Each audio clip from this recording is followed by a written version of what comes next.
করার পরে যাকে আপনারা ব্যবসা করে ধরেছেন তার গতিবিধিটা কেমন ছিল এটা একটু মানুষ জানতে চাই। না, ওর নিকট আত্মীয় এবং পরিজনদের শেল্টারে তারা চলে গেছে।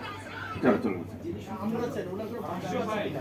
যে আমরা শুনেছি যে বিল্লালকে বিদেশ থেকে এক বড় ভাই ফোন করে এই এবং সেই চুক্তির পরিমাণ 15 লাখ টাকা এবং পাশাপাশি মামলার যাবতীয় খরচ এবং সেই 15 লাখ টাকা থেকে 3 লাখ টাকা দিয়ে সে ভাড়া করেছে জিনাপকে। এই তথ্যের সাথে আমরা অনেকগুলো বিষয় খতিয়ে দেখছি, তার ভিতরে আপনার তথ্যটা আছে, একটু শুধু বলুন। আন্ডারওয়ার্ল্ডের কোনো কানেকশন আছে?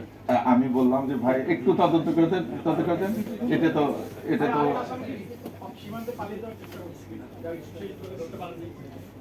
না, এরকম কোনো ইয়ে নাই। আমরা এটা আসামি পরিচয় জানার সঙ্গে সঙ্গে আমরা ছবি টবি দিয়ে আমরা অন্যান্য সংস্থা আসলে কি পেলেন মানে স্থানীয় রাজনৈতিক পরিকল্পনা আসলে কি? এখন এগুলো বিষয় আমরা দেখতেছি।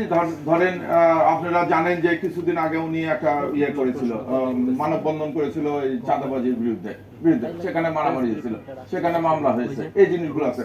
তারপরে উনি একজন উদীয়মান জনপ্রিয় নেতা, উনি একবার ওয়ার্ড কাউন্সিলের ইয়েতে দাঁড়াইছিল।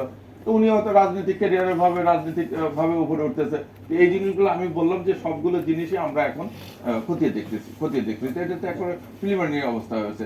8 তারিখে ঘটনা ঘটছে, আর 7 তারিখে ঘটনা ঘটছে, আজকে হচ্ছে 11 তারিখ। আমরা এর ভিতরে অপারেশন করে অভিযান করে এই আসামিগুলো ধরে নিয়ে আসছি, জিনিসটা ডিটেক্ট করছি। এটাই আমি মনে হয় যে আপনাদের কাছে আমরা এটুকু উপস্থাপন করলাম।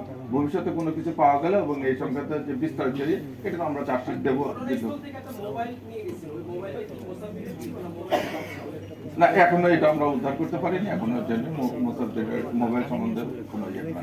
এখন আমরা আসামি নিয়ে আসি, রিমান্ডে নিয়ে আসি, তাদেরকে আমরা একবার একান্তভাবে জিজ্ঞাসাবাদ করবো, তাদেরকে পিও ভিজিট করাবো। টোটাল জিনিসটা তো আমরা একটা সতর্কতা নিয়ে না, উনি খুব ক্রিটিক্যাল অবস্থায় আছে, গ্রুপ এখন ওনার সঙ্গে কথা বলা সম্ভব হয় না। ঠিক আছে, ধন্যবাদ। আমাদের ব্রিফিং এখানে শেষ। আপনাদের সকলকে আন্তরিক